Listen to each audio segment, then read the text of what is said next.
Welcome to another presentation of the Electric Mosque's Guyana Teachings of Islam, brought to you with the compliments of the Guyana Islamic Federation for universal love, peace, goodwill, and harmony. Your friend, your brother, Hajji Dr. Roshan can. Friends and family, it's the Ramadan, and the Ramadan continues. So, I've been talking about Zakat, the importance, the science, and the wisdom of it. Today, this is technically the fourth recording, but only the completion of the second week, which is in the third week. So if we are going right, we might have two more presentations because I had done a presentation before the month had started. Now, wealth is very important for the economy, universal economy, for individuals, for communities and businesses. And I wish to make a presentation today on the problem of the distribution of wealth. This is an imperative factor. One of the greatest problems facing humanity is undoubtedly the problem of the distribution of wealth, because there's so much complications, suspicions that goes with it.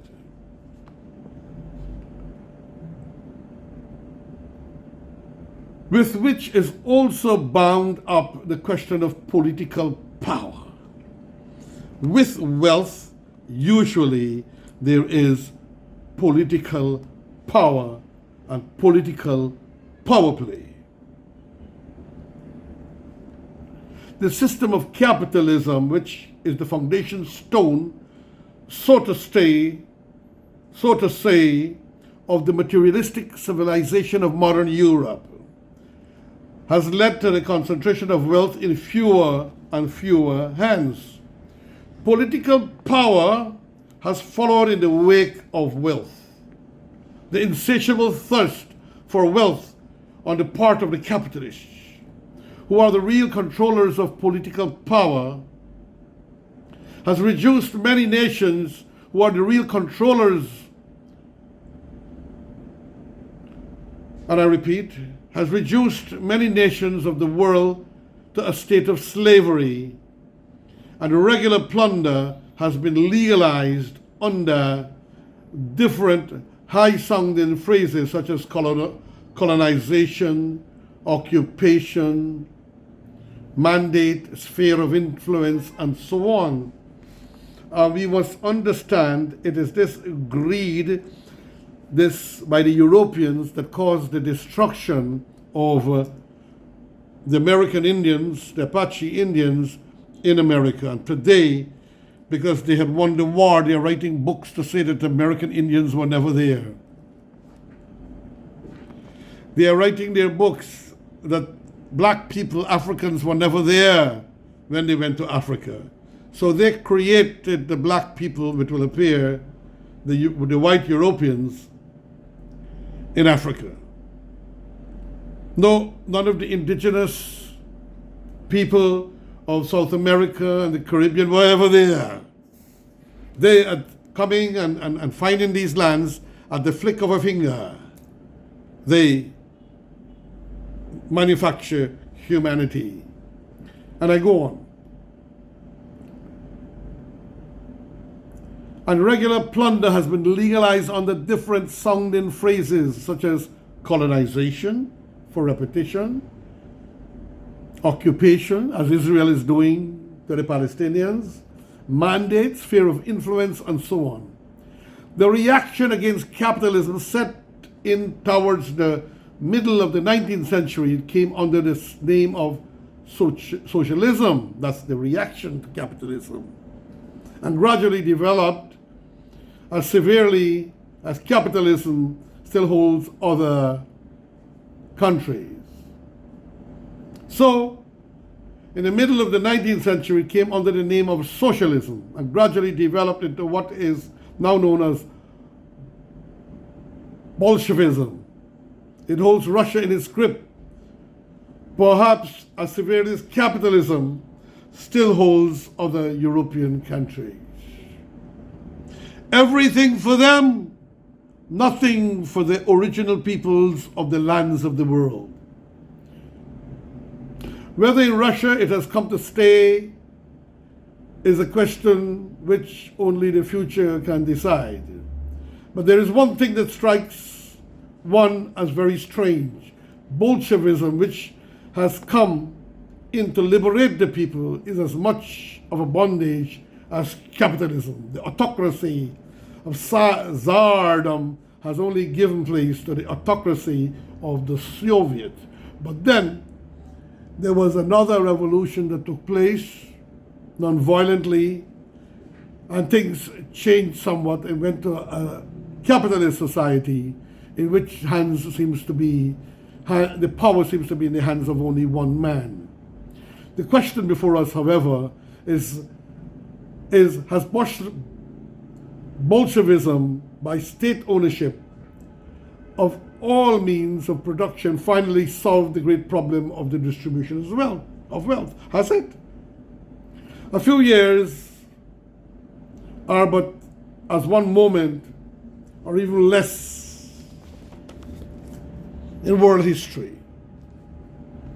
To say that because the 5-year plan has accelerated production to an extent which could hardly be imagined, and that therefore the state ownership of means of production is the solution of the problem, is to show over hastiness in drawing a conclusion. I will move on now to Islam's solution of wealth problem. To Islam is due the credit of not only solving the wealth problem, but at the same time developing the higher sentiments and building up character on which alone can be laid the foundation of lasting civilization for the human race. The rigid laws of Bolshevism, which gave the body sufficient to live on, are killing the higher sentiments of human sympathy and love, qualities which could not only make life worth living, but lacking, with both parties,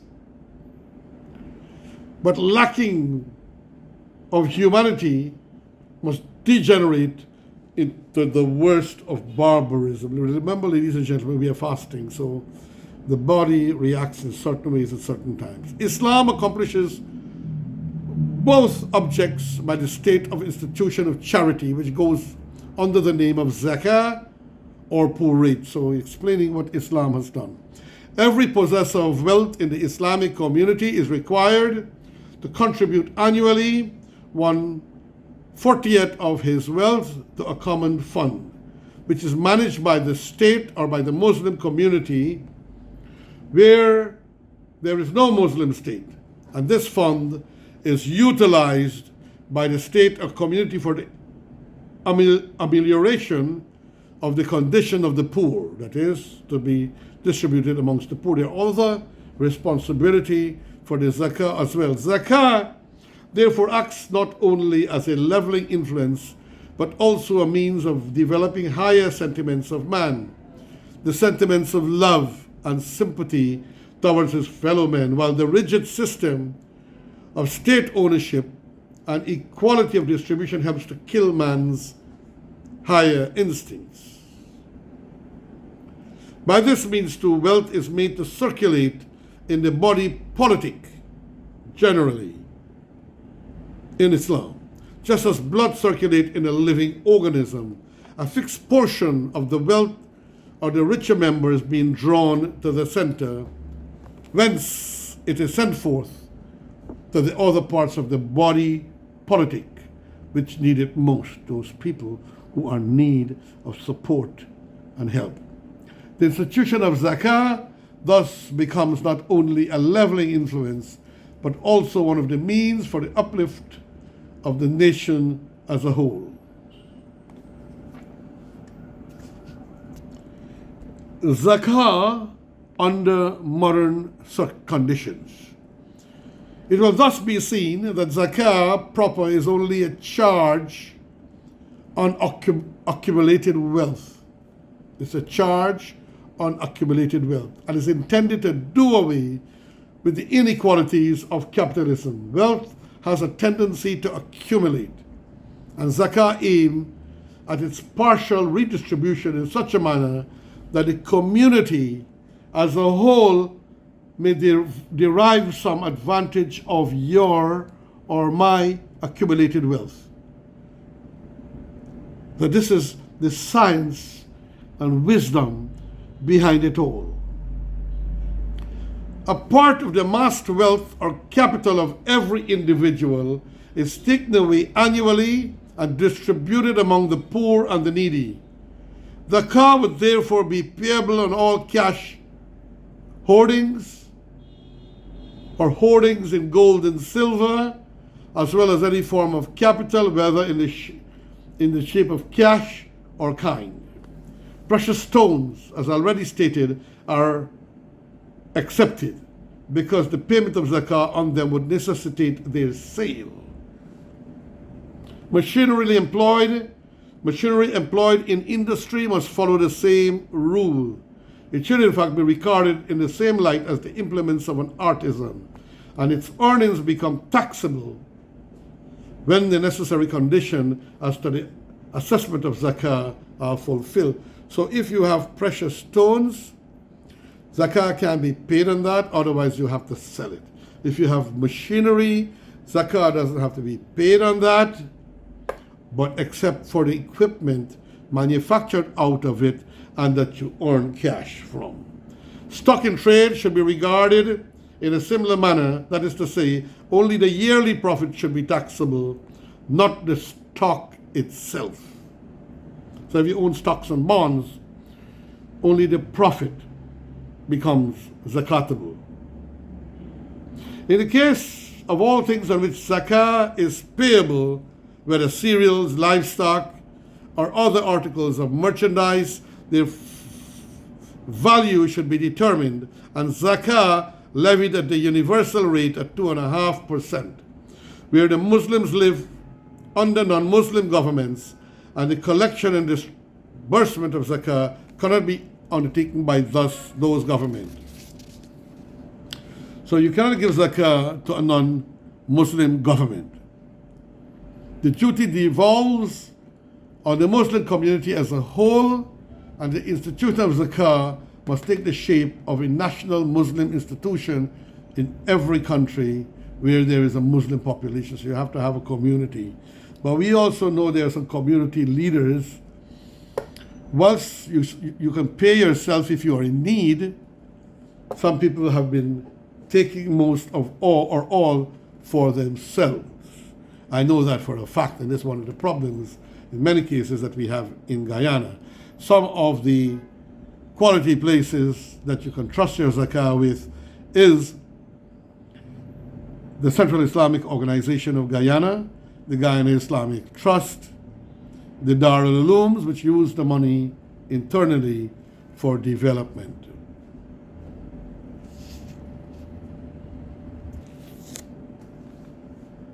Zakat, but could also be spent in defense and propagation of Islam. That is the defense of a nation, and to propagate, educate, and teach Islam. This establishment, charge being a corollary or a part, like how your blood flows through different vessels, a corollary of the nationalization of the institution of zakat, the only item of expenditure besides the help of those in need, for one reason or another, is what is called fi sabilillah.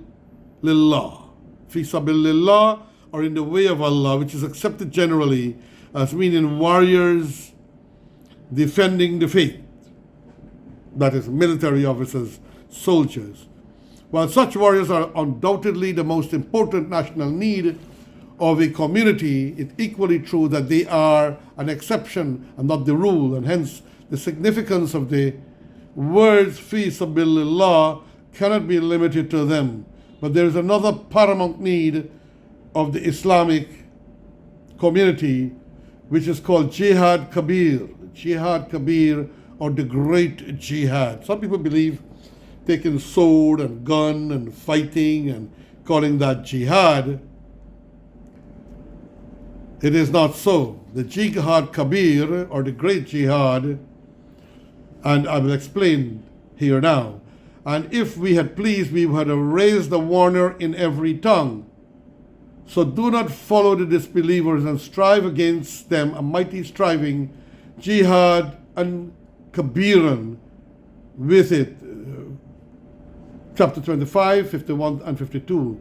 The personal pronoun in it, as the context clearly refers to the Quran, and therefore striving with the Quran as the jihad kabir, jihad kabirun. Striving with the Quran is the greatest jihad or holy war. That is teaching and educating. And the expenditure of fi sabilillah therefore refers to both these paramount needs of national existence. That is, wars to defend religion and the propagation of Islam, the latter being the greatest need of this age. Hence, it will be seen that the institution of Zakat, while chiefly aiming at the amelioration of the condition of the poor, amelioration means to eliminate poverty of the poor, has also in view the defense and advancement of Islam, or the Islamic community, or the Muslim community as a whole. With that now, I try to condense this thing of charity and zakah. Remember also Muslims, we have a right to assist the non-Muslims in what is called khairat, voluntary charity, which is an exceptional way to uplift us to spirituality and greatness with God, where we become what will be referred to in the Arabic language as khidmatul insan.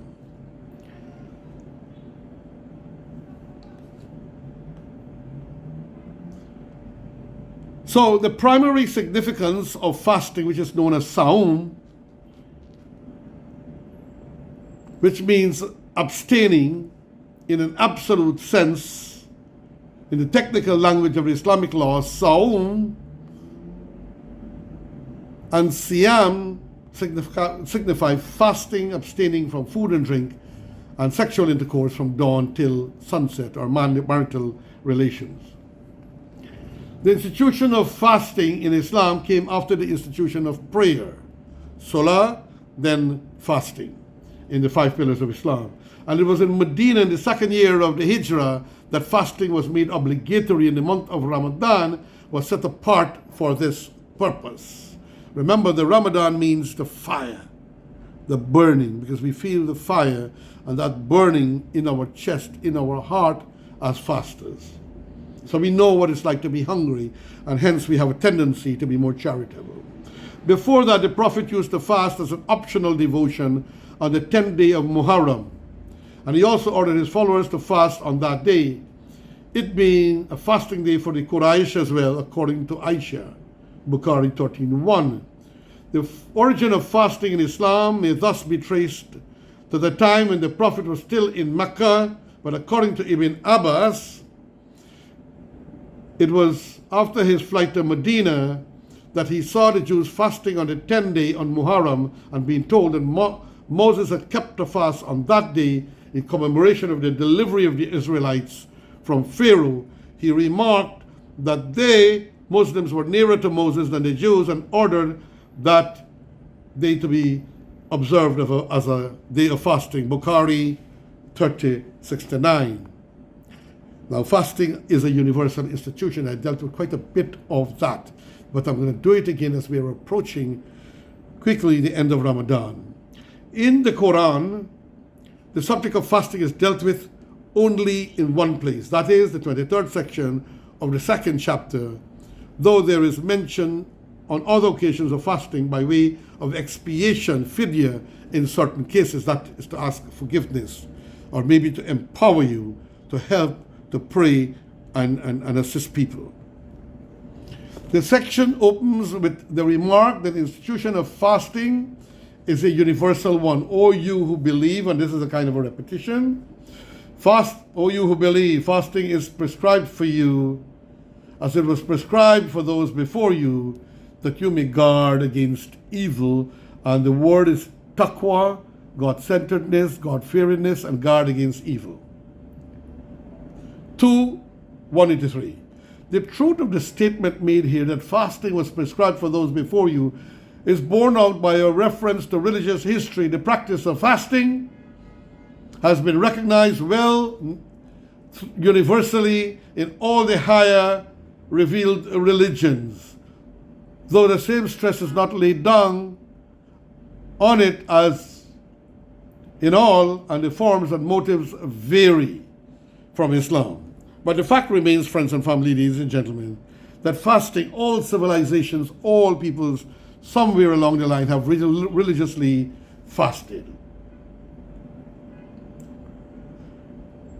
Its modes and motives vary considerably according to the climate, race, civilization, and other circumstances, but it would be difficult to name any religious system of any description in which it is wholly unrecognized. So all civilizations have had times when they fasted sometimes for God, for the earth, for production, for children, for healing, for power, for religion. Confucianism, according to the writer in the Encyclopedia Britannica, is the only exception. Zoroastrianism, which is sometimes mentioned as another exception, is stated as enjoining upon the priesthood at least no future than 5 yearly fasts. So those two, Confucianism did not encourage fasting according to the writings, nor Zoroastrianism, but the priest must fast 5 times per year. However, we Muslims know and believe that Confucius was a prophet of God. And he was a prophet of God. He had to have, like earlier prophets, fasted. That's my personal take and opinion. Present-day Christianity may not attach much value to religious devotions of this sort, but not only did the founder of Christianity himself keep the fast for 40 days and observe fasting on the Day of Atonement like the Jew, but also commended fasting to his disciples. Now, I do not believe Jesus Christ was the founder.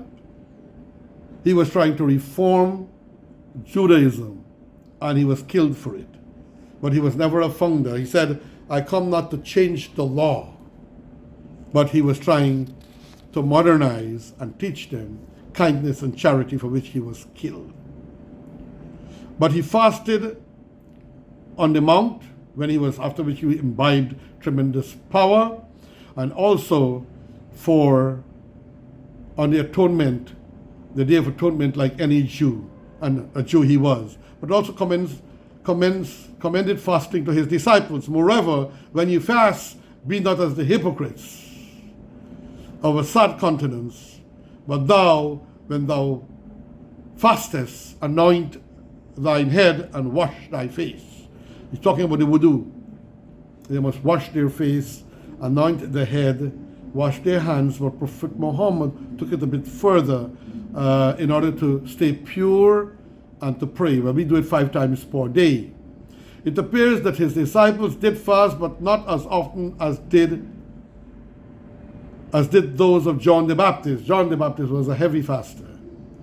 And when questioned on that point, his reply was that they would fast more frequently when he was taken away. So when he spoke to them, his lazy disciples, as I found them, and also his cowardly disciples, they said when he's left leave, they will fast.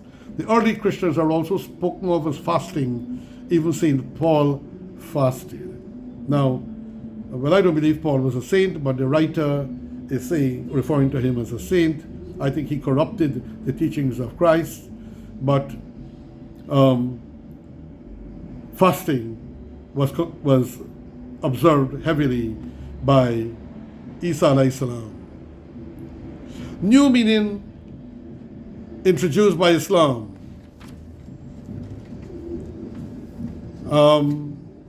And it's a spiritual discipline. Fasting, according to Islam, is primarily a spiritual discipline. On 2 occasions in the Quran, it says those who fast are called Sahi, from Saha, meaning he traveled, or spiritual wayfarers. And according to one authority, when a person refrains not only from food and drink and from all kinds of evil, other evil, and even from marital relations, he's called a Sahi.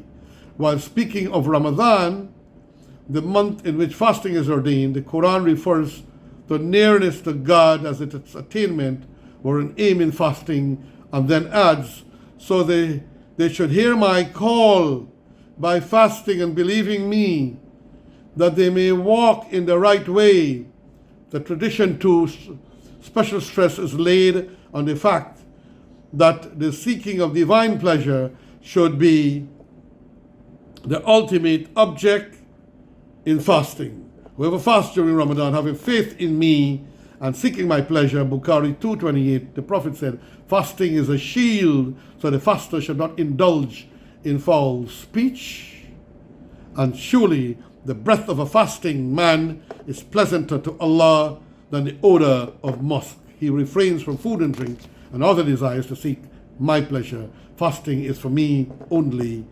And that is taken from his words in Bukhari 32. So I will end here now as I am approaching the end of the presentation.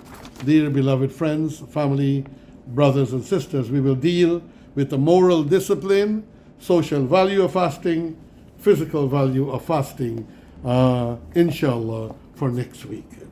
I will now do my chant, which some people say, when they touch my hands, some say, you never know the power of Allah, they recover, they feel better. And if they're sick in their heart, they feel pleasant with the voice and the song that I produce. Bismillahir Rahmanir Rahim. Alhamdulillahi Rabbil Alameen. Ar-Rahmanir Rahim, Maliki Yawmiddin. Iyaka na'budu wa iyaka nasta'in. اهدنا الصراط المستقيم صراط الذين أنعمت عليهم غير المغضوب عليهم ولا الضالين آمين. O Allah, with this holy breath of this faster through the medium of electricity on the electric mosque teachings of Islam, I ask you to bless the water that the followers, the listeners might hold. Bless their hands as they touch me. Bless their ears and their body and their face as they look at me. And may they turn more to the holy and the glorious Quran through this, the teachings of the electric mosques, presentation of the teachings of Islam, O Almighty Allah. And may the water become holy water. And may, if they give their children into themselves or the milk of the babies, may it heal them through your mercy and through your glory. Bismillahir Rahmanir Rahim. Kul huwallahu ahad. Allahu samad. Lam yulid wa lam yulad wa lam yakul lahu kufuwan ahad. La ilaha illallah. La ilaha illallah. La ilaha illallah. Muhammadur Rasulullah. Subhanallah, Subhanallah. Alhamdulillah,